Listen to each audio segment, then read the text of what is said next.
make it today, but want to have the recording. And the more voices we hear going on at the same time, the more distortion we're going to get. So if you want to say something to me, either put it in the chat or give me a signal that you want to raise your hand or something to let me know you want to talk. And I will unmute. Where's the chat?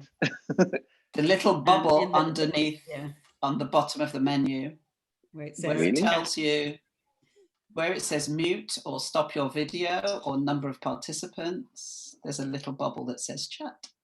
You might have to hover over the bottom of your screen. So it depends if you're on what is it, your phone or not. Phone, yeah.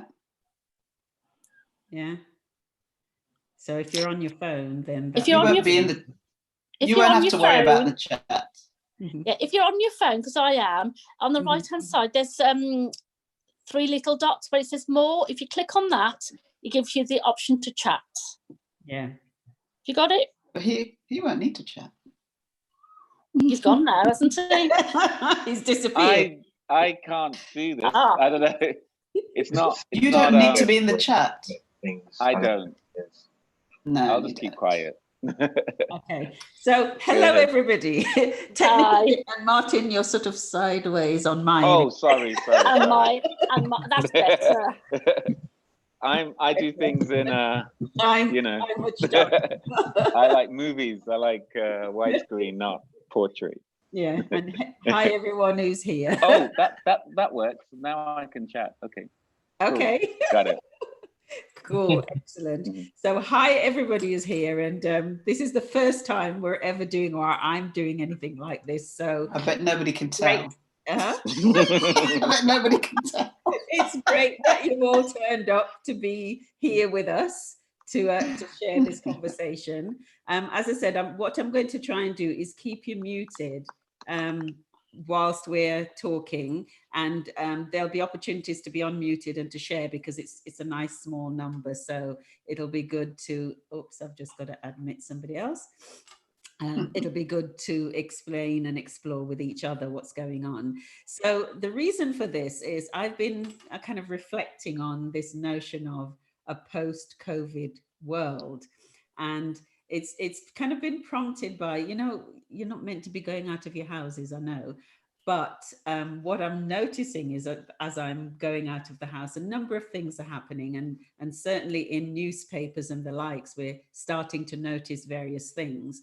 And a couple of things I wanted us to kind of explore today. For example, do we think we're any more socially cohesive now than we were before the virus? And part of the reason for that is to do with how many people are kind of compliant, if you like, and obeying the rules, which suggests to me that potentially people are recognizing we have more in common than not.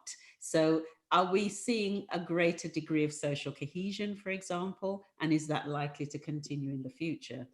Similarly, a couple of weeks ago, I was reading in the one of the papers, there was a picture of a city in India, 2 contrasting pictures, one 3 months ago, one sort of 3 months later.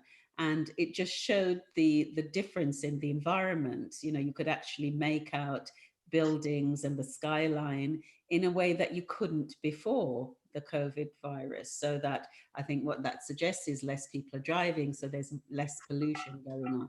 So some positive things are happening. And I guess for me, the question then became, are these things sustainable as we emerge from the crisis? And what are some of the things we would want to maintain and support and continue as we go forward?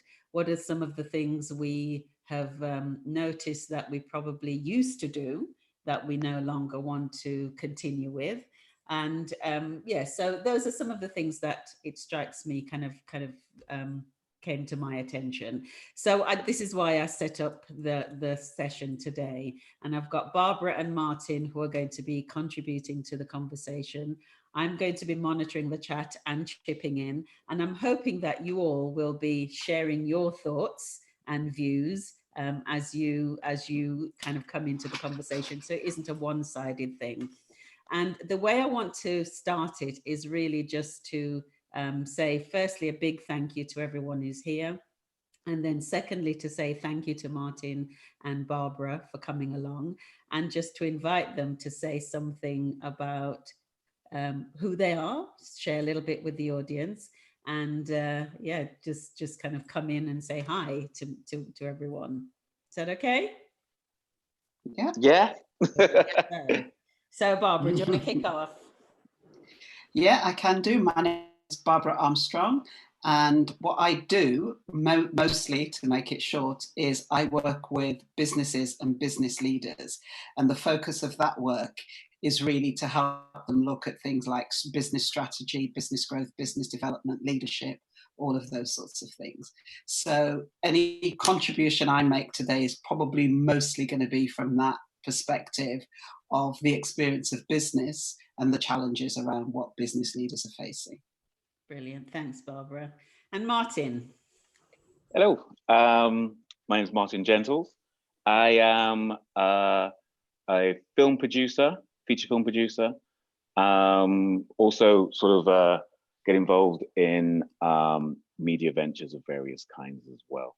And again, similar to Barbara, my contribution will be focusing on sort of, I guess, culture, entertainment in general, maybe, specifically, obviously, feature films and the impact that will have on film production and distribution, specifically cinemas, streaming, and so on.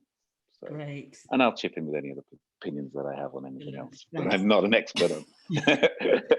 Brilliant. Thanks, guys. So I'm going to sort of unmute each of you for a moment for you to say hi, because it's a small enough group.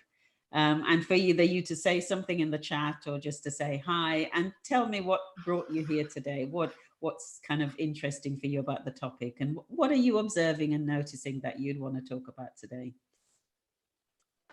Shall I go first? Can you hear me? Yes, please, Polly. Yeah.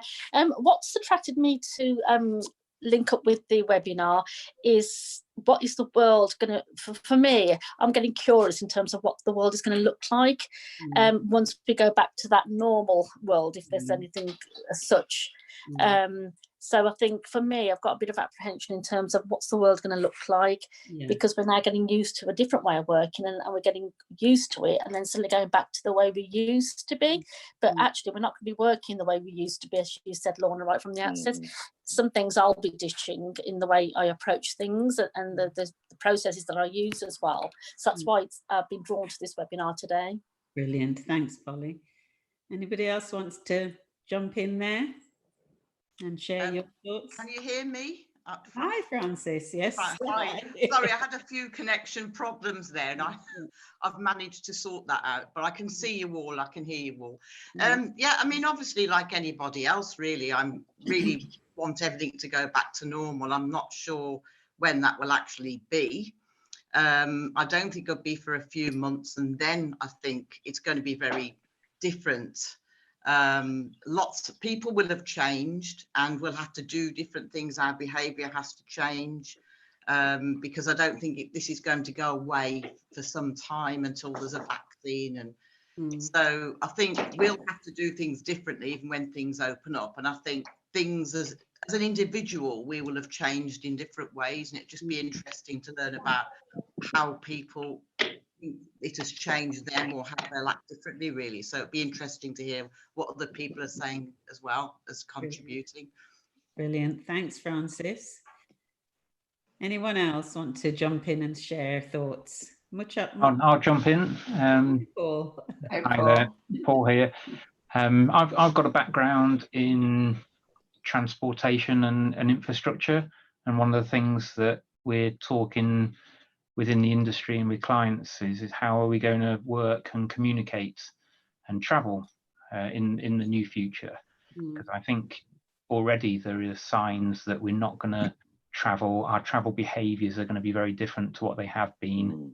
We may be more focused on our local area rather than being obsessed with travelling between different cities and nationally and internationally.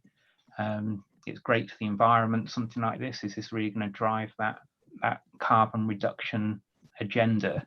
And if we're not together so much, if we're not traveling to meetings face to face, what are the obstacles that we're already overcoming to ensure that we have those meaningful discussions in the way that's needed to drive society forward? Yeah, brilliant. Thanks, Paul. So some transportation and movement and connectivity kind of questions there. Anyone else wants to kind of talk about anything for now? So if not, what I'm going to do is just kind of chip in and start with a couple of headlines. So I'm going to share that headline. I don't know if everybody can make it out. So after the crisis, yeah, the new world won't emerge as if by magic. We'll have to fight for it. And then there was another thing I saw at the weekend, which said something like the young people have been hardest hit by this, and that we owe them a future that they can believe in. And so I guess that if we can start there to think about what is the new, is there such a thing as a new normal? Because people are talking about, or, day one, we come out of our homes, do we go back to normal? Or is there something different? And what is the new normal, if you like? So Barbara, Martin, do you want to kick us off?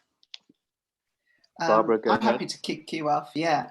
I don't believe that there will be a new normal. I don't have any strong hypothetical basis for it other than my own personal experience. People I talk to, a lot of people are kind of saying, I want to be out there again. I want to be doing stuff.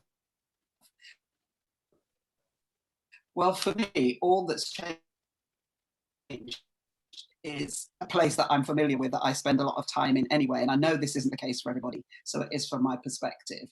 So for me, I don't actually fancy the idea of going back to normal, whatever it is. I quite like being in my environment that I'm in and doing what I'm doing and using technology to communicate with people. Maybe I'm just antisocial. So, and I really don't believe that there can be such a thing as a normal, because as the first person, I've forgotten her name, was saying, we change through these sorts of experiences. We're not going to just, we're not living in a cocoon of nothing happening in our thinking and our feeling and our being. We're going to emerge out of this kind of going, there are certain things I feel differently about. There are certain things I have a different perspective on. So it can't be normal, in my view, whatever it is. And I'm thinking about it in the work context, really.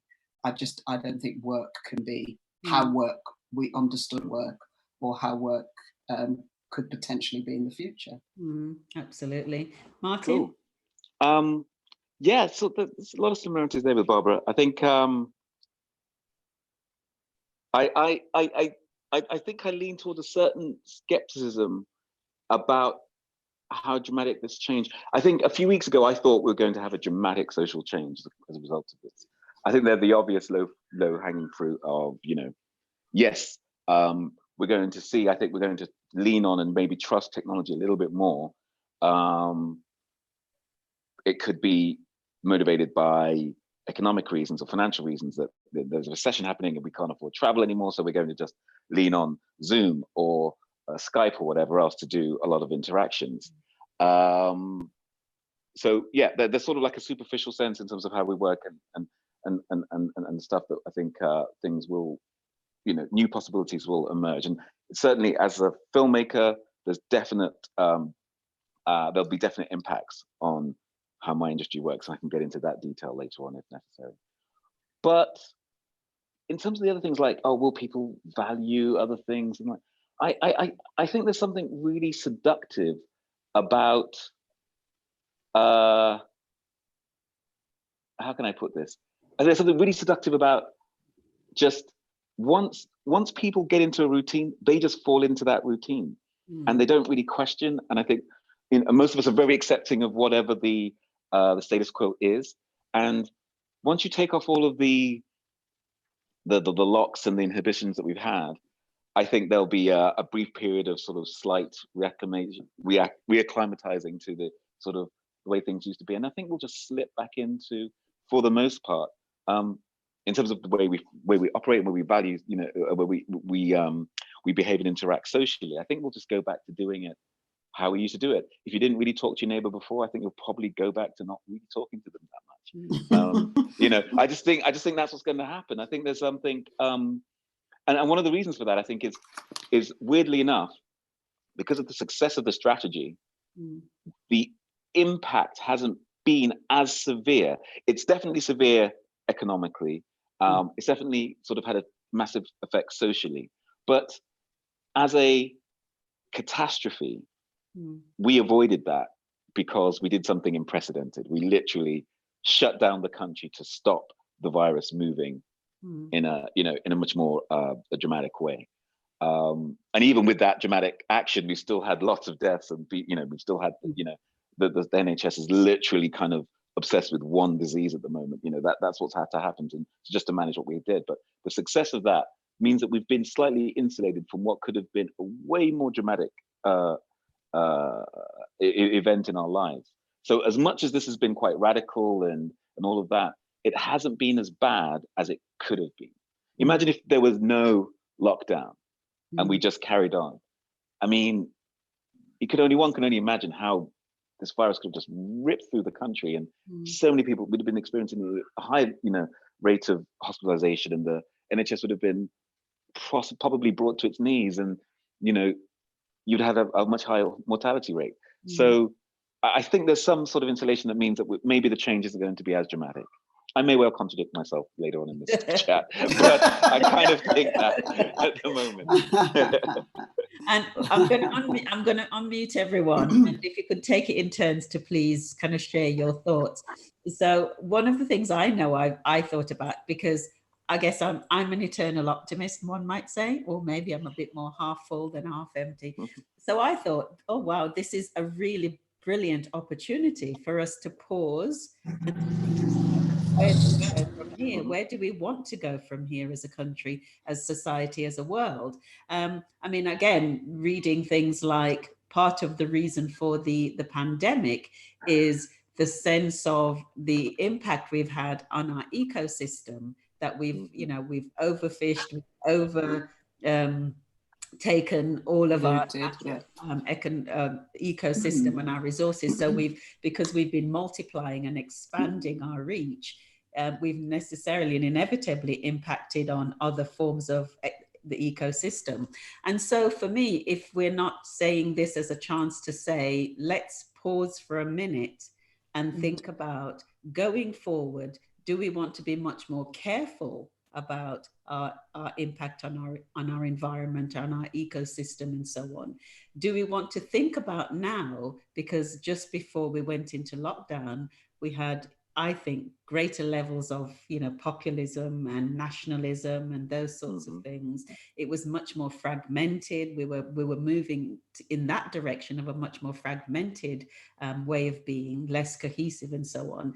So if this doesn't give us the chance to say, let's make some great choices, or let's make some choices now about who we are, where we stand, what we want, then I don't know what will. That's my sense of it. So I guess I have a little bit of hopefulness that this is an opportunity to do some of that pausing, thinking, let's reflect, and let's make some clear choices now going forward. So that's where I'm coming from.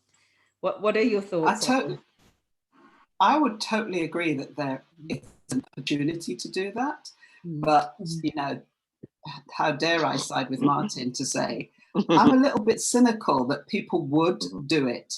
I genuinely do believe that something, as I've said before, some things will change because people have got used to certain things and they like it, so they'll want to keep it. And I think that will happen particularly around work.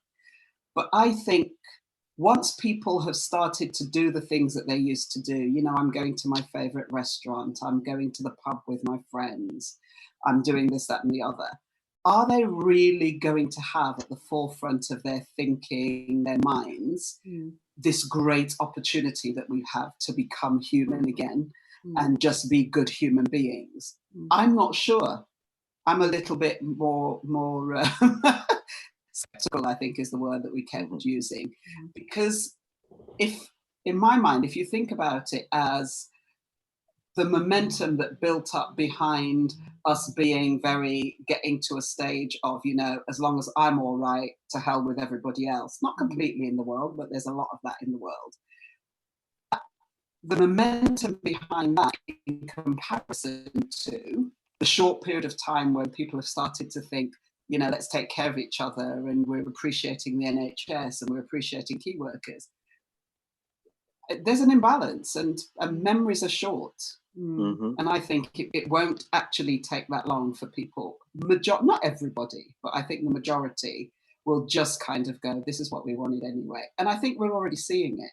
We're not already seeing it in the States, and we're not already seeing it a bit in this country as well, that, you know, from forgetting party politics and who is in charge at the moment when dealing with this crisis, and going, blimey, they're making some really good leadership decisions and making tough decisions and implementing them and actually caring about people. We've already started to see, well, such and such should resign because they should have done it this way, and they should have done that, and they should have said that.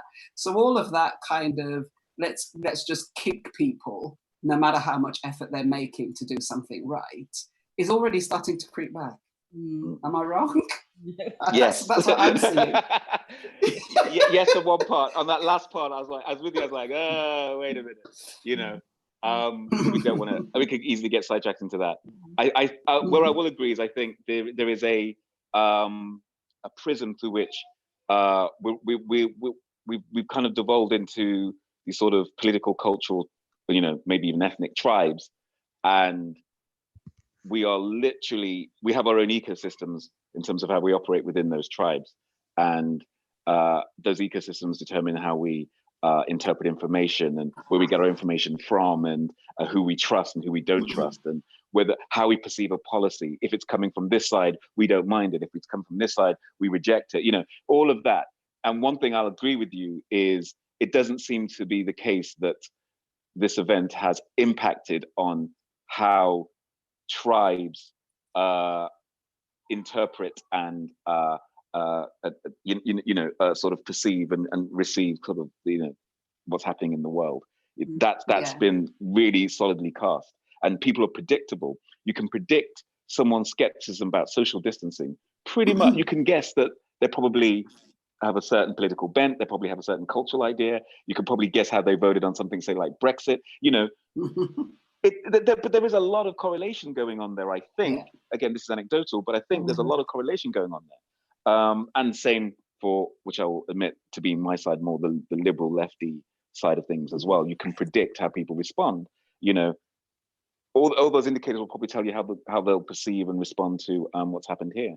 So yeah, no, I mean, yeah, some agreement with Barbara there, but also, you know, yeah, maybe I'm not sure what I was disagreeing with, but, you know, yeah, there was some disagreement as well.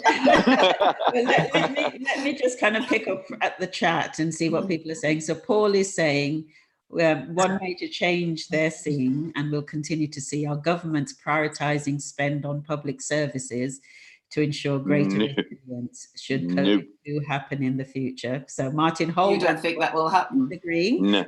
Okay. You're disagreeing with the concept, or you don't think it will happen? I don't think it will happen. Okay. I think it will happen in the short term. I think it has to happen, doesn't it? With that injection.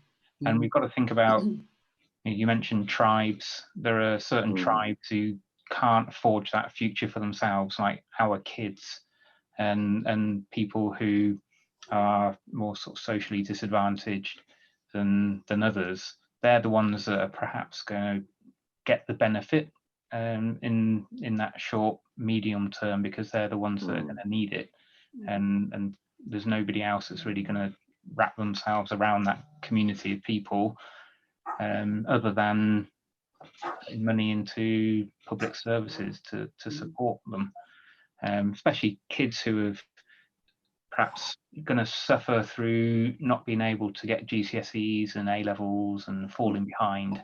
And it's going to affect people in different ways, isn't it? The recovery is going to be different. People will revert to habit. I agree with that. But their habits are different from one another. Some people will find it easier to revert back to type than others. So what happens? Are we going to be altruistic in its true sense as a society, maybe probably not. But I'd like to think that that reflection, that pause and reflection, means that influencers like government and leaders can try and rebalance things a bit more. That's my optimism for the future. Excellent. I'm with you, Paul, because I'm in that optimism camp, and we'll see in months and years to come whether our optimism pays off. But it's, as I said, I mean, I'd like to go into this thinking after every Thursday we're outside, high-fiving and clapping on health workers and our key workers, that we're not going to forget what they have done, and that because we're in the position we're in terms of having to have massive bailouts for public services because there's been such massive underinvestment in the past. Exactly. What I understand is that the NHS should be running at something like 85% capacity, so it's got about 15% spare capacity, if you like. But because of lack of funding, it's had to run at 95%, so it didn't have that freedom and that leeway. Cushion. So going forward now, are we seriously going to say we're going to continue to underfund our public services, having been on the, outside our front doors and clapping and thanking them? Are we now going to say, yeah, but that was then, this is now? I think it has to. I think the next general election will be one on the domestic agenda. And if we don't address things like the National Health Service and public spending, I think that they're at risk of losing the next election, if that's at all possible in this current world of one party politics. But it's got to be based upon domestic agenda. It's got to be. They've got to spend the next 4 years fixing things and recovering. Yeah, absolutely. Can I come in there? Yeah, of course. I think that the logic of what Paul and yourself are saying is compelling. It only if you take out the small question of, I mean, some projections are saying that we are going to lose 30% of GDP. 30%. We are talking Great Depression levels of economic contraction. I think it is inevitable. It's almost unavoidable that you're going to have a period of rises in taxation and decreases in public spending. I think that is inevitable. So what are the big consumers of GDP in terms of the government spending? It's one, NHS, and then two, it's pensions. And I think those two areas are going to get hit massively. And just going back to what you're saying about we've got to help the young people and whatever else. That's something that's been known for a while, that there's a disaffection amongst young people because they're not economically enfranchised, in terms of having, being able to afford homes in many parts of this country, in terms of education and all that kind of stuff. But, there is nothing happening as I see it. And again, I'm outside of my expertise. This is just what I've picked up anecdotally through consuming political news and stuff. But there's nothing that's happening to really address that and to really say, how do we change that? There's no, in order to give young people a hand up, what you would have to do, the economics of that, you have to do something really drastic. I'm saying the only thing I can think of is things like, universal basic income. It's, it's either going to be some sort of radical new thinking in terms of housing. It's so radical that I don't see the appetite anywhere for that sort of thing. And just as an anecdote, a little bit of data is, I'm not sure if it's true now, but not that long ago, we spent more on servicing the debt that the government borrowed than we did on the entire educational budget. Now I think that's like, oh my God, for the money that we borrowed to get out of the last recession, we were spending more on paying that off, just paying that off, than we were on our entire educational budget. That's, I mean, that gives me pause. And we're in a situation that is going to be, by several orders of magnitude, worse than that. I'm not convinced we're going to do. And I think there's going to be incredible social consequences of that. I think it's going to be disastrous. I think everything that Paul said is absolutely right in terms of his diagnosis of what will happen if we don't do it. The only thing I would also say, but where is the resource going to come from to do it? That's my question. That's the big question. It's so dramatic. Yeah, yeah. You know. So while I totally agree with Paul that there should be that focus on public spending, I don't know, you know, I don't manage the country's budgets, but I just don't know where you get the money from, because every day when there is an announcement, and I have to say I agree with all of the announcements to try and shore things up and help people and keep people in work and keep businesses going.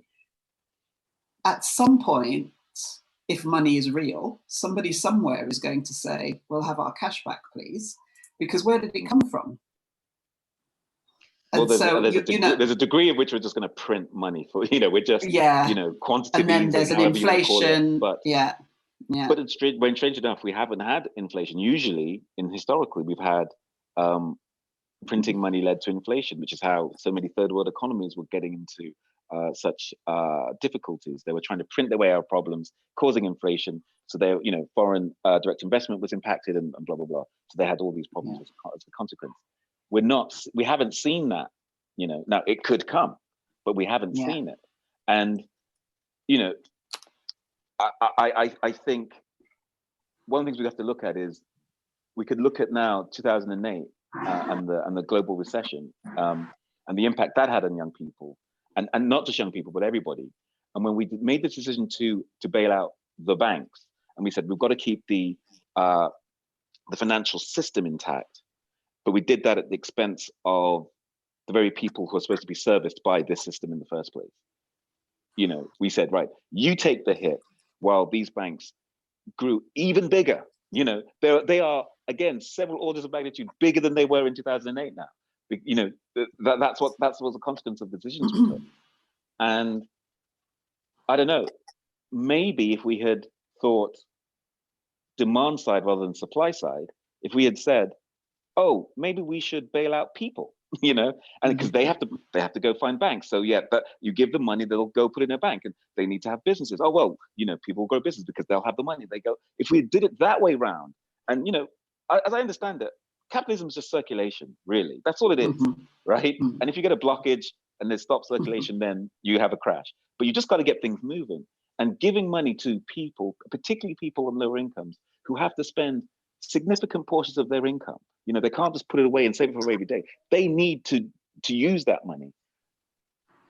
And again, I'm not an economist, so I speak here purely as just someone intrigued by the question and knowing that some people out there with knowledge are saying something like this. You know, maybe we should have done more of that. And maybe there's a lesson for us to learn as we go into this recession in terms of how we deal with it and how we emerge from it, that we don't just do the same thing. You know, we don't just say, all right, Richard Branson, we're going to save your company, right? And a company is different to, there's the company and then there's the employees, and they're not identical, you know? It's like he can get rid of loads of employees, and once he's saved, it doesn't really matter. It's like the company is just an entity for generating profit, and as it should. That's its only job. It shouldn't care about anything else. It's the government's job to care about, but what about the employees? What about this? What about that? That's the government's job. Okay, can I come in too? Sorry, go ahead, please. Thank you, Eddie. I did say to somebody, if Martin's on the call, he'll just do the whole thing. I will shut up. It's good. You talk sense. You talk sense. We've had 10 years of austerity, and I think it would be criminal if we allowed coronavirus to lead us down another 10 years of handling the impact of it in the same ways we handled austerity. And you know, we've only just been paying off some of the World War II debt, so I'm not as worried as maybe Martin and Barbara are about debt. You know, you can take a long-term view of it, and it's how you handle it. It's how you handle it, and how you certainly how you fund it. But what we mustn't do is allow any government in the future to manage it on the backs of those who are poorest and those who suffer most disadvantage and inequality in our society, which is what austerity did. We've had over 1 million people claiming universal credit in the last week. Those people will now see how it works. They will see the barriers, the difficulties, the hurdles that are there to try and make claiming difficult. And those people have a different view, I hope, over time. And like Lorna and Paul used the phrase pause and reflection. At the very least, there's got to be that, in my view. Pause and reflection in terms of what is the purpose of the NHS in the future? You know, Boris has had it at first hand, and I don't expect him to have a Damascene conversion to being a social democrat or whatever in the future. But it'll be incredibly difficult for any Tory government to do anything about further privatising the NHS now. And that's one good thing. It'll be very difficult to continue to make this society more unequal than has happened in the last 10 years because of how it's impacted more on people who are poor now. I mean, coronavirus, how it's impacted on those who are poor, those who live in high-rise tenement buildings. You know, it is not something that attacks everybody in the same way, and people experience it in the same way. It is not a societal leveler. Emily Maitlis, you know, did that 5-minute introduction on Newsnight, and it needed to be said, where she said it doesn't attack everybody equally. It doesn't attack all sections of society equally.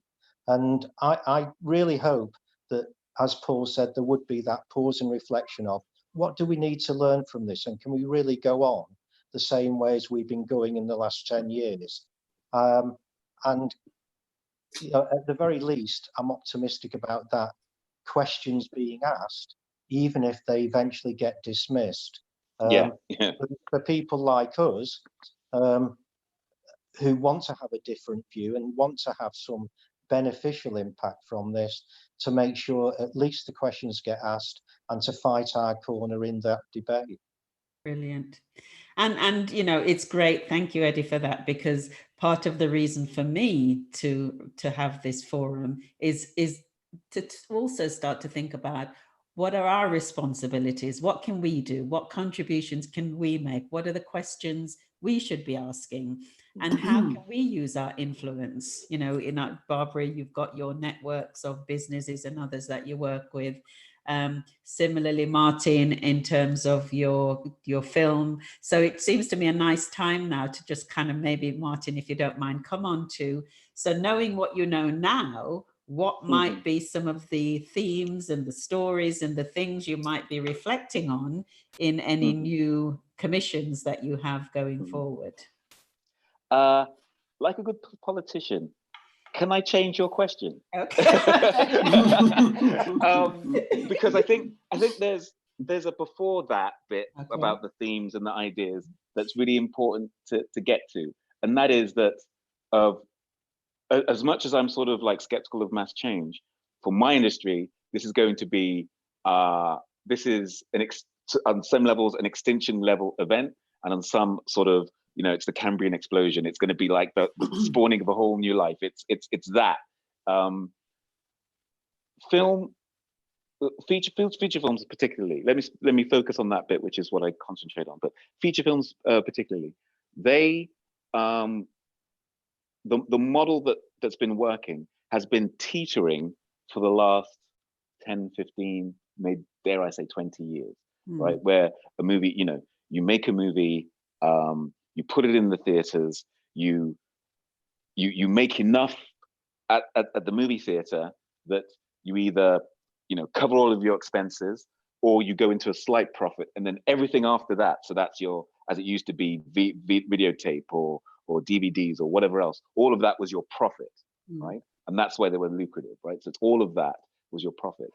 And if you didn't make your money at the theatrical, you know, you weren't probably going to make a profit, because that was where you covered those big expenses. What we've had is through various angles, we've had an attack on the theatrical model going to cinema, right? That's through a smaller extent piracy, but more so with new technology and disruption. So that's the streaming and all those kind of things. And also just competition from other non-narrative based forms of entertainment, gaming, YouTube, you know, and all that sort of stuff as well. So there's this kind of like multi-angled attack on the theatrical experiences, which is making it more and more risky for films to make a profit. With the COVID-19 event and the shutdown, many cinemas will not survive this.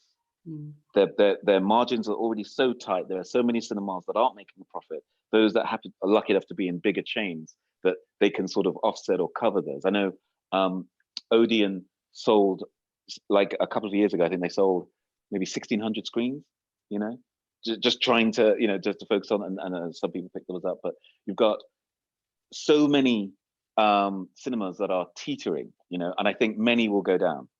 That's what I think, many will go down. So potentially what could happen is the theatrical experience could be something like the you know, going to the theater, and I mean play, a theater play. It could be this rarefied thing that few people do, but they pay a lot of money for. And then, you know, the rest. And that would dramatically change what cinema is in a way. And maybe I can clumsily segue to what your question was. What will that do? I mean, it'll be about who's going to the movies, who's watching those kind of movies, who's going to that theatrical experience. That'll impact on what we're going to see coming out of, you know, in terms of creativity. But having said all that, specifically, I guess you're asking, are we going to see lots of, you know, pandemic movies? You know, well, not necessarily pandemic movies. I guess I'm trying to think about what will be reflected in the experiences going forward. What are we going to? Because I guess Eddie's question. How will it be portrayed?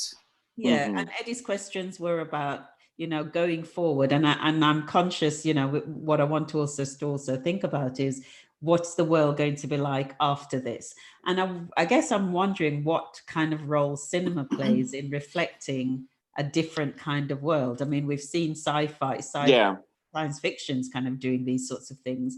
So what's possible using cinema to create something that can start to influence thinking? And I understand. Eddie's saying there won't be a revolution, but if not a revolution, then to kind of reimagine what we could have instead of what we have had. Completely. I think, well, this is what cinema does. I mean, it's part of the reason why I love it.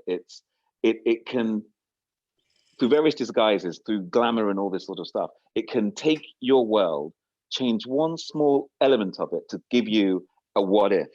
And you get to sort of emotionally and vicariously live through this experience, you know, of what your world could be like. You know, sometimes it's just purely fantastical, but sometimes it can be really close. And I think that's something that we can definitely see. The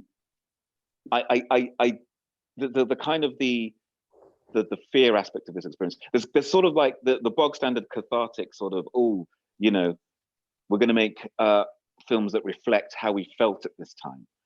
That's kind of going to happen, and I don't think that, personally, I'm not that interested in that. But what I think you're talking about, which I think is way more interesting, is sort of the discussion of, well, what happens next? What do we do next?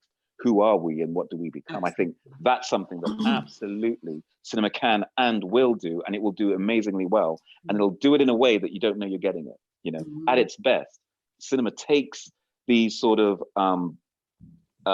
experiences, puts them in kind of unrecognizable context, but that allows you to see and look at the problem from a completely different angle.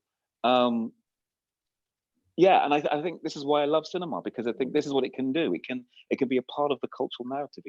It can incite debate. It can galvanize ideas. It can make connections that, you know, between ideas that didn't have connections. It can do all of those things that academic debate or research can do, but it can also do that in a way that it's empathetic. It's because drama at its best is it's focused on the human condition and the human experience, and by giving people the human experience, by putting someone in someone else's shoes, you get to have a more immediate feeling for what they're going through than you do if you just, you know, debate it in terms of facts and figures on a page. So definitely, I think this is something that's going to be really interesting, and something that, you know, even my own company, we are going to try and explore some ideas about where we go from here. But which we're desperately trying to avoid doing, you know, the pandemic movie or the movie about being locked in the house or whatever else. It's more about what happens to you, you know, when you know, what possibilities are there for the world. So that's something that we're definitely going to explore. Indeed. And that's something I'm definitely interested in hearing. And Paul, I'm going to come on to your transport question contribution in the chat in a moment. But I wanted just to ask Barbara to maybe, from her experience and reflections working with businesses and doing leadership, what are some of the things you'll be saying to organizations you work with and to leaders you work with about how they can play a role in shaping and reimagining the new future, if you like, or the new normal, whatever it is we want to call it? Yeah. I suppose in reality, some of those questions and discussions are already taking place. Because one of the things that I do at the moment is I meet with a group that actually today was one of the days of business owners and business leaders. But before answering that, I just want to put it in a bit of context, and I'm sure people all know this. But in the UK, if we just talk about the UK alone, the majority of businesses in the UK are in the small and medium enterprise bracket or level, and yet are still responsible for employing millions and millions of people. Yeah. And what I'm seeing from the 100, 150 organizations I'm working with at the moment is that they are disproportionately hit as small and medium enterprises. So all of this stuff about furloughing is huge for them. If they did not have that, many of them would have just gone overnight. They wouldn't exist. So going back to your question in that context of, so what are leaders saying in a business sense about the future? Right now, they don't even have the luxury of that.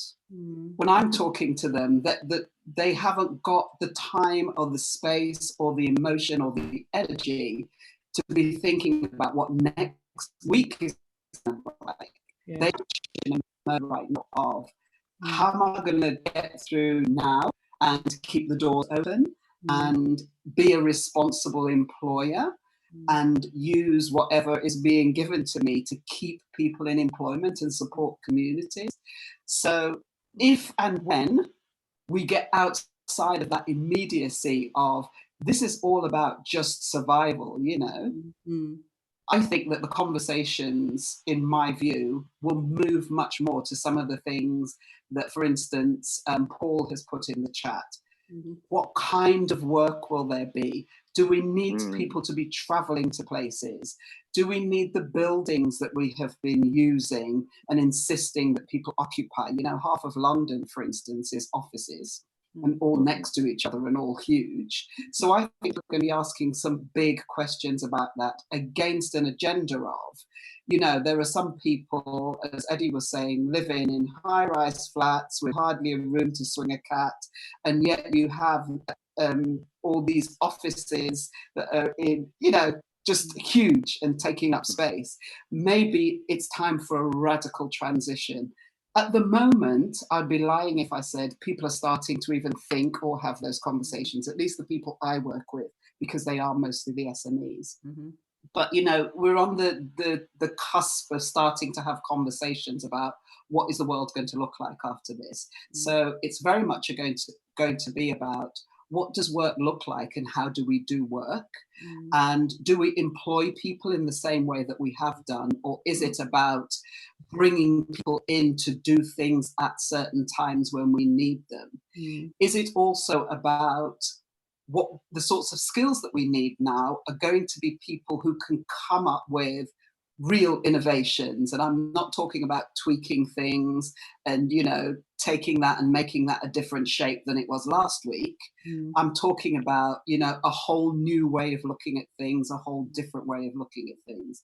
I think in the world of work, in the world of business, those are the skills that are going to be much more valued.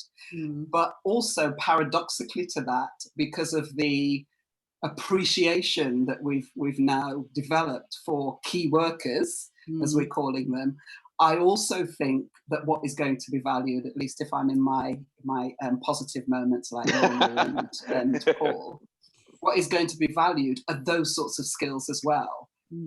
But the other impact that it's going to have, I think, is just like setting people up in opposition to each other about, you know, well, what we do is much more important because we are going forward with the new future and forging the way against, well, all you do is empty some dustbins, or all you do is, you know, work in a shop. But yet still what we know that's kept the world going while we've been in lockdown are those things.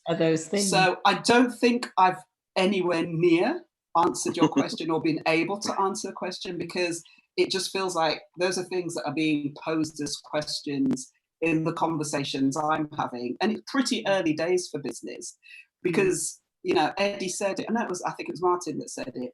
Business is there to make money, to make profit, to have some employees, to do whatever. You know, I don't think the businesses or many businesses sit and think about, or people in businesses and think about, you know, what is my contribution to the world? I don't think and that's not a slight or a criticism of business. That's just a reality. I don't think that scope, that space, that time for that philosophical look at business and the world of work is something that these small businesses that are operating hands to mouth, just trying to keep going, you know, at the very basic, trying to make some money for the people that own the business and keep a roof over their heads, keep their employees employed, you know, keep the environment or do their bit in the environment. They've got all of those things going on.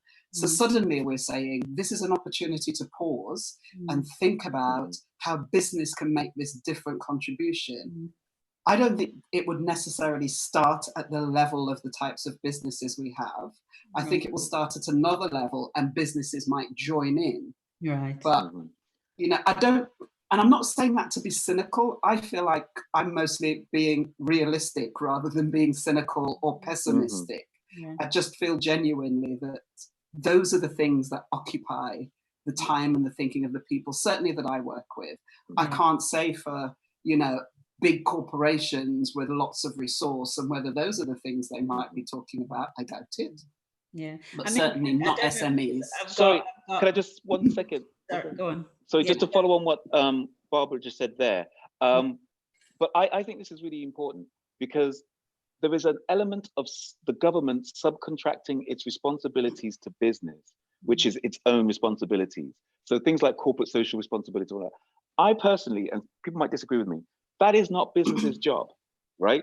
You're asking them, all business is good at is making profit. That's it. It has no other contribution to make to humanity. They're not good at judging people's worth or any of these things. That's not what business does. It makes profit. It's a profit-making machine. That's it. Government's job is social justice. It's making sure that the environment, that we don't destroy our environment in pursuit of profit. That's government's job. And I'm tired of government. But it has been pushed onto businesses for decades. It has been as a way and businesses, some want it. some want it because it allows them to, and again, I'm not anti-business at all, I'm a huge fan, but some businesses are using it to further their own agendas, right? Their own political agendas. And I'm saying business has its interests and it should pursue its interests, but government has to manage all interests in favor of what is good for the common good. And I really feel that's important. And hopefully that's something that would change. posted. Okay. And I do think it will be part of the future debate of what business looks like and where business fits in whatever the new normal is going to look like. But you asked me the question specifically, Lorna, you know, what should leaders be thinking about? What are they thinking about at the moment? What do they think their role and contribution is? And again, just like Martin, I'm not being critical. I am being, I feel, realistic about where do they have the time and the capacity to even think about that when right now, you know, all you know is I've got X number of people that I've got to try and keep employed until and if there is a time when this business can get up off its knees and go forward again. Where do you have the capacity to start thinking about the much larger agenda? And I think at an individual level, there will be some people that do that because it's their passion and they have an interest. But for some people, the emotional energy, the physical energy, the economic energy that requires, they just don't have that capacity right now. Yeah, and But I'm hearing you both. I'm hearing you both, and I mean, what I'm hearing then is there's a number of things, Barbara, that you've mentioned. Because one of the messages it seemed to me is, are we potentially here going to be seeing more of a gig economy kind of way of working happening alongside? That's what I'm wondering. That's from me rather than anybody.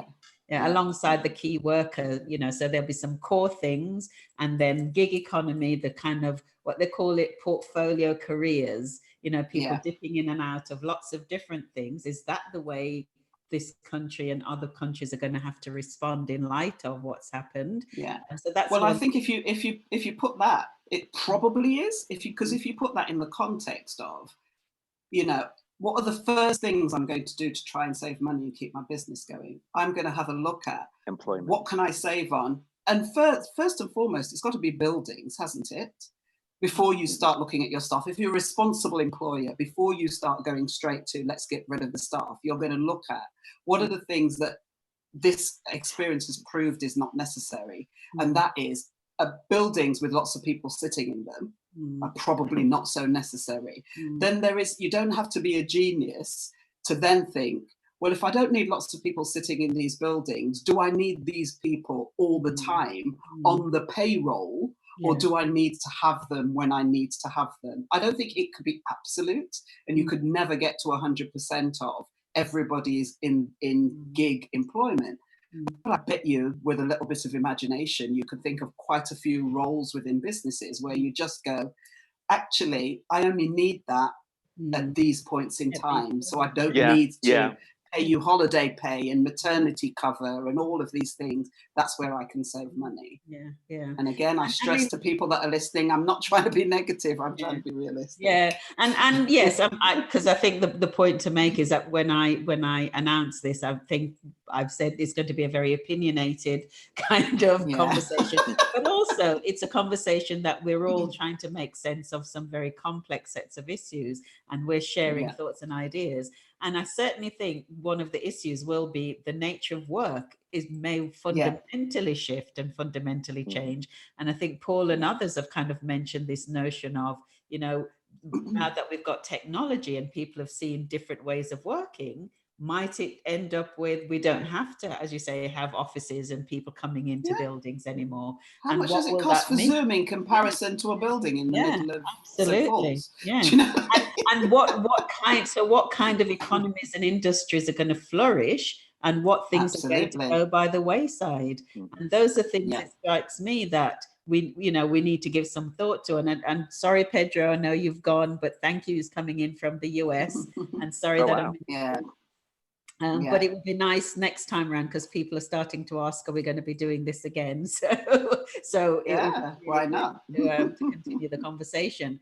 But again, I mean, I know I've got a few people on, like, I know Mujtaba, you said you've got family in the background, but Mujtaba works for Chamber of Commerce. So I wondered whether the Chamber is starting to think about this, because Barbara, you were saying small businesses haven't had the space and the capacity to think about these sorts of things the way next. So Mujtaba, if you're there and can hear me, if you can put something in the chat to say, are these the sorts of things that the chambers could support, facilitate discussions around, for example? Because, you know, as Barbara says, the SMEs are the primary source of employment in this country. Yeah. So, you know, What what local authorities, but that's changed. Yeah, yeah. And just following on from that. Sorry, I was just going to say, what's also as Mushtaba hopefully responds, the social cultural impact of, let's just say it's something like the gig economy. I mean, this is one of the things that has led to an increasing sort of civic alienation of younger people and younger workers from the rest of society. Insecurity in terms of your income, insecurity in terms of, you know, maintaining a roof over your head, you know, all those things have civic impacts, civic impacts. And so that's why when I make my point about, you know, at the moment, what the government, you know, my point about CSR and generally is that the government tries to sort of light touch regulate, and then, okay, then so give me a bit of CSR in back to, or give it, you know, or it like do something so I can keep my hands off. And I think what's going to have to happen is business is going to have to lobby for what it needs, only considering its own interests. And government's going to have to say, okay, I hear you, but I have to think about all of this other stuff. And they're going to have to regulate, you know.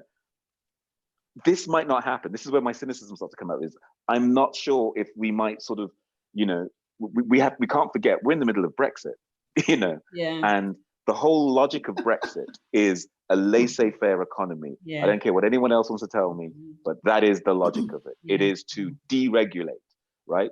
So if we go down that road, and if we're saying, you know, basically we have to deregulate the economy, there are all kinds of civic implications to that.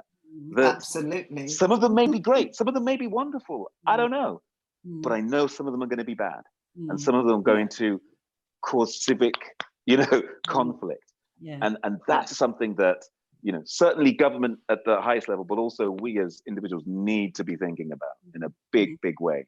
Yeah, absolutely, absolutely. So Eddie's just posted something. So thanks, Paul. Paul has had to dive off because bye meetings. That's a shame. I wanted to hear his point about transport. Eddie's mentioned 2 questions for the future. Has coronavirus bright of some major contradictions for Brexit? Brought some major contradictions for Brexit, and how these will be resolved. And secondly, the public services have been on the front line, yet they've been devastated during austerity. Should there and will there be a reevaluation of the value of the state, local and national, rather than the avowed dismantling by the Tories? So I don't want this to become a party political. Okay. Nice try, Lorna. Can I get in there? You know who Eddie is, right? Can I get in there? Can I get into that one?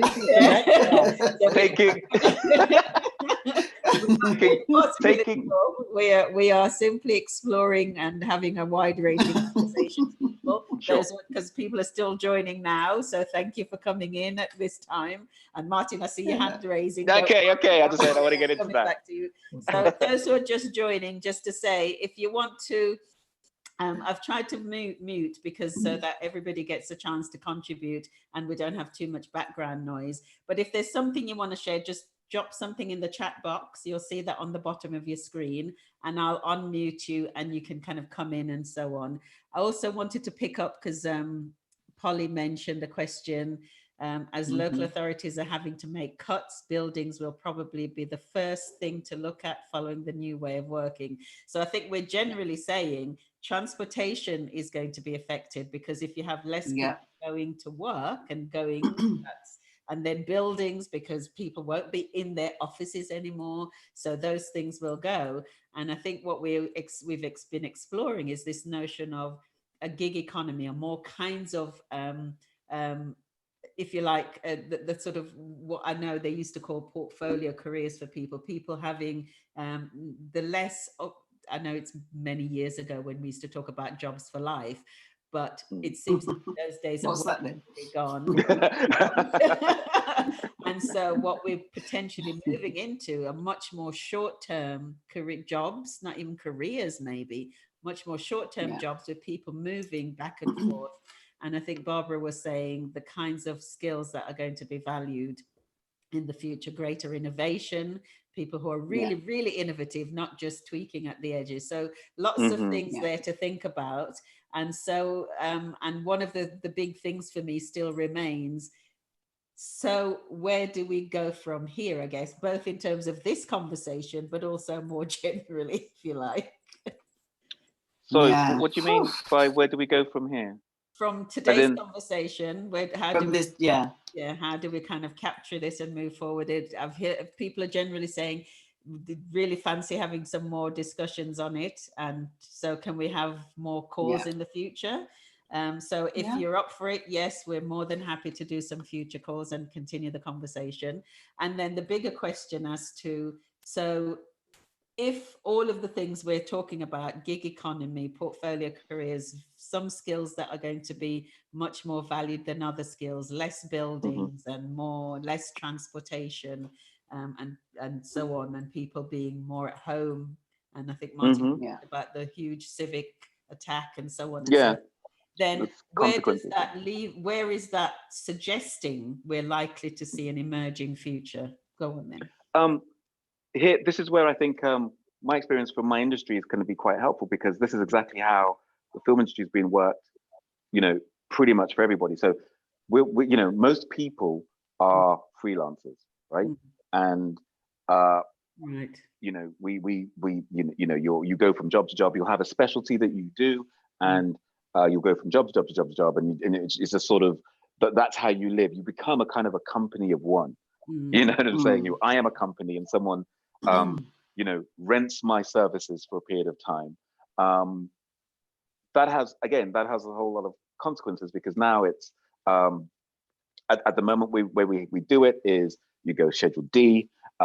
You're paying your national employers and employees contributions, and you've got your own tax to work out, and you've got all these things that suddenly you become a company. And there are benefits to that, because as a company, there are privileges that are granted because of the state of company law, the privileges that you get access to that as an employee you don't, right? But there's also great insecurity that comes with that too. So let's just imagine for a while that that's the way out, as I said, and it impacts everybody from small SMEs, but I could also see why wouldn't a multinational do the same thing? Why not treat everybody as contractors rather than employees? You know, the Uber model. Why not do that? From your point of view, it's like you're lessening your all the entitlements, all the things that you've got to pay on in perpetuity, holiday pay, all of that suddenly goes out of the way, or out of the door, and now you're just sort of managing all these different resources, and you can acquire them and drop them as and when you need to. There's a great attraction from the point of view of business owners for doing this universally. There's huge attraction. There's also downsides, because for a lot of businesses, the skill set within their company is that's their USP. That is the value of the company. And if you can't keep it, then there is the corporate knowledge as well. Exactly, the corporate memory, it's institutional knowledge, and so you want that embedded in the company. So for some, they might want to maintain kind of traditional sort of employment practices, but for others, you might just want to say, no, we only need the HR, we only need those for this period of time, and now we don't need enough. So bye. And some were doing that years ago, and some of them doing it already, and that could probably increase. What's been interesting is in this COVID crisis, the film industry has been particularly hit, because we're a bit of everything. We're dependent on foreign direct investment, because most of the money that we get comes from America. With that drives up, well, we've got no more businesses. But then we're also most of us are freelancers. So, where do I go? How do I get access to this? Am I a company? Am I PAYE? Some people set up themselves as sort of like companies, and they pay themselves sort of PAYE, but also this dividend thing or whatever else. So do I qualify? This the conundrum that film people have found them in. It's probably the worst hit in terms of all the industries, the worst hit, because it gets them from everywhere. There's so much insecurity from all sides. So if that could be a template for how we go forward, one thing I do know is, the life of a film professional is not for everybody. It really isn't. It's incredibly insecure. It's you know, it feels like, you know, I'm not I have my own company, and I don't work as a freelance anymore. But when I did, it's sort of like, oh great, I've got paid a wonderful amount of money right now, but I have to hang on to it because I have no idea when I'm going to get paid again. You know what I'm saying? So you never, you know, it's a completely different. I'm just reading someone saying sports are hit the same sort of way. Sports I the can well same way. believe I've just that. read that too. Yeah, that's really interesting. You know, that it's just such a way that you. And then if more and more people get in this working model, then how does that affect credit? You know, when you know, banks have been prioritizing sort of steady, regular incomes. But if your income is erratic, then how does that affect your credit life? How do we work with credit in an age like that? When we live in a country where home ownership is still the priority and the panacea for everyone. If you can't get access to credit, you're done. I mean, this is an interesting, and this is a really important point. It's like credit is the big one. Credit is, we all sort of say, oh, we shouldn't live by credit.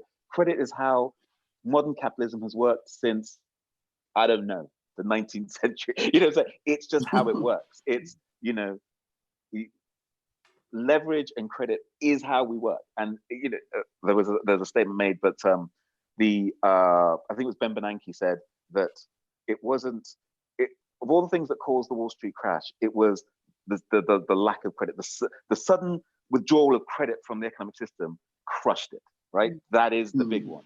So and that's why banks are really important.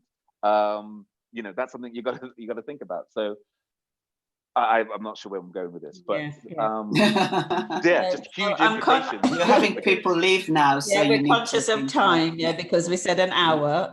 But what seems to have been a sort of consistent messages, people have generally found it a really interesting discussion and conversation, and can we have more is the message. So if people are up for that, I'm more than happy to say let's do it. I could talk forever. We've noticed. We kind of knew that, Martin. So we've noticed. Doesn't mean I know what I'm talking about. So what I'm going to ask, firstly, everybody on the chat, but also you two guys, is to kind of just sum up where you think we are now and what's likely to come next, I guess. Where do we start to think about moving forward on? We've garbled there. I find that a very, very hard question to answer. Please I'm going to unmute everybody in a little while, and just either you drop me a message in the chat or just give me a quick reflection from your perspective. Sorry, B, go on then. I find that really too hard to answer. So I'm going to do a Martin and change the question and just say what I would like to see happen is a level of mature debate that involves all these different power bases, whether that's government or big business or small business or education or whatever it is. I would like to see some level of debate and discussion that is not, everybody is not just standing in their own corner and fighting their corner, but there is a common focus on where do we go in the future and how do we make what is going to be the new order work, and that's based on some principles that I think we have gained from being in lockdown, if you can say we've gained anything. And that is, I think I said it at the beginning, being human again and thinking beyond me and I'm all right and everything's okay in my world.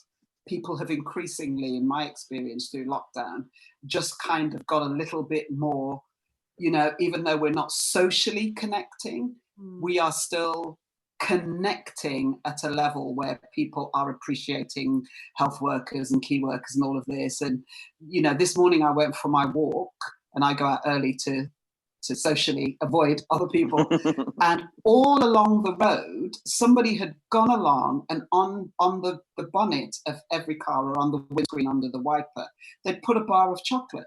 Oh, I was like, you're kidding me. Yeah. Do you know what I mean? So that humanness, that kind of, I'm going to do something nice for my neighbours. Mm-hmm. That's the context and that's the platform on which I would like to see a debate, not for debate's sake, but for making some decisions about what we would like our world to look like. Absolutely. The other thing is, I don't think we can have it in isolation in the UK. You know, we're part of everybody else's economies and they're part of ours.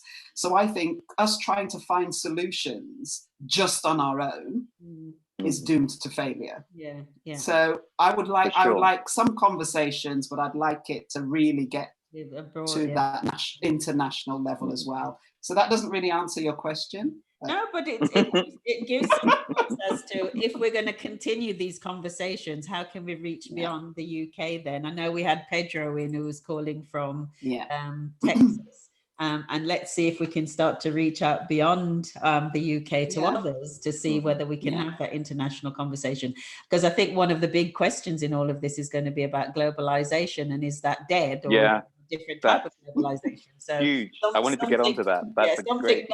Next time, put that on the agenda for next time. It's too big at the end of it. Yeah. Next time. What about globalization? What about capitalism?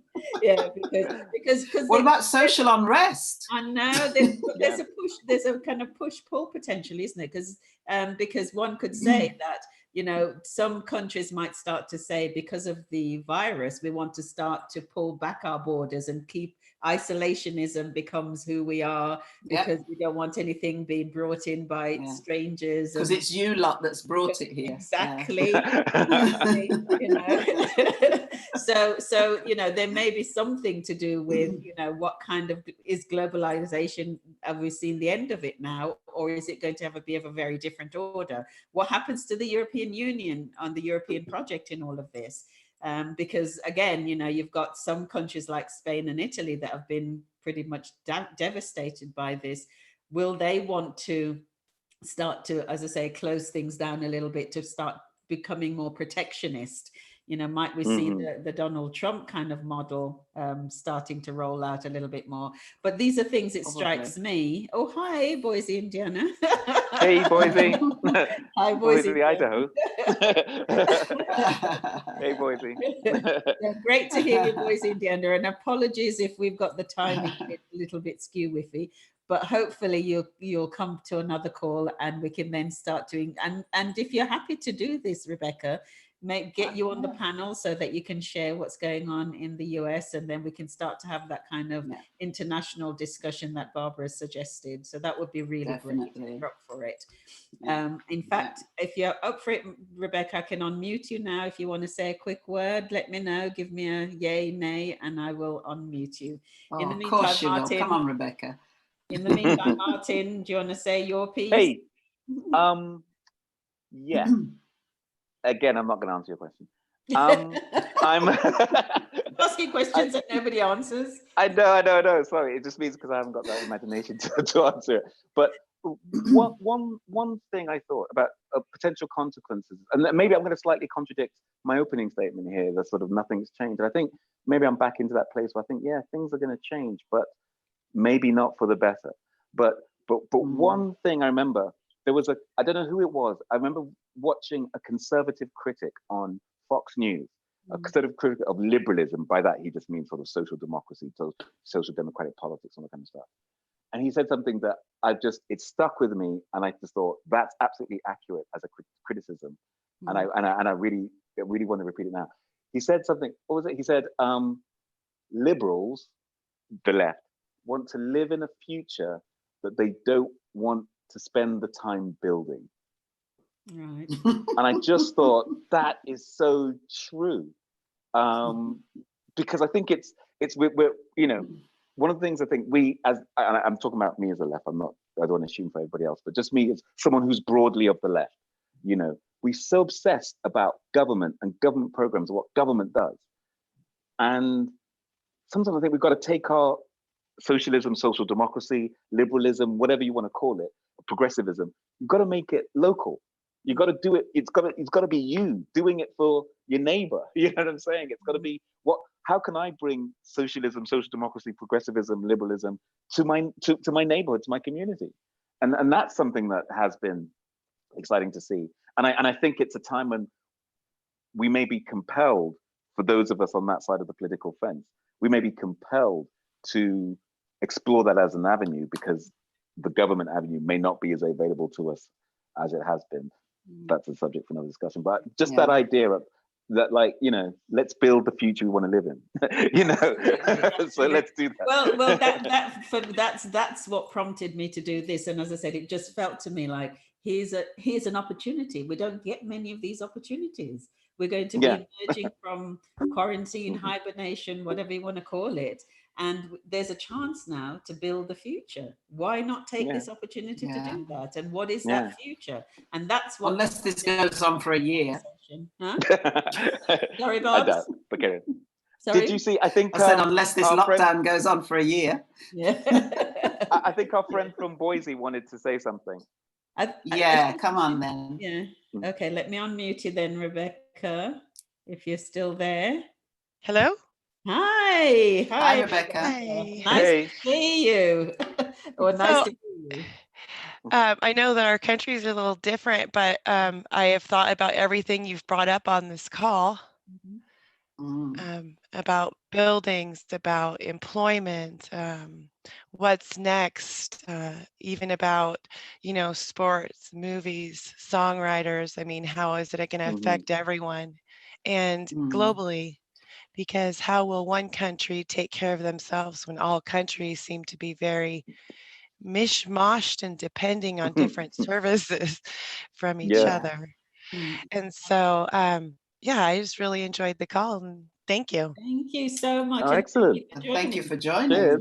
My invitation to you was, if we do this again, would you be prepared to come and share what's going on for you in Boise, and what are the sorts of conversations that may be taking place there? Yes, I would love to do that. I'll be mindful for next time. That would be excellent. So I will reach out to you and send you a note. I assume I've got your contact details somewhere, Rebecca. It should be in. Yep. Yeah, it should be in Slack.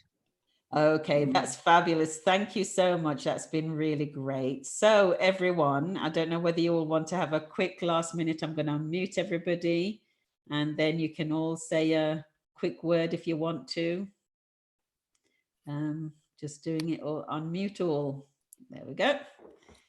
All past it. Yeah, there we go. So if anybody wants to have any final words, just to say a huge thank you to everyone for coming. Hope the conversation was what you were expecting. Thank you to Barbara and Martin for your thoughts and your open and honest views. You wouldn't expect anything less of us to. No.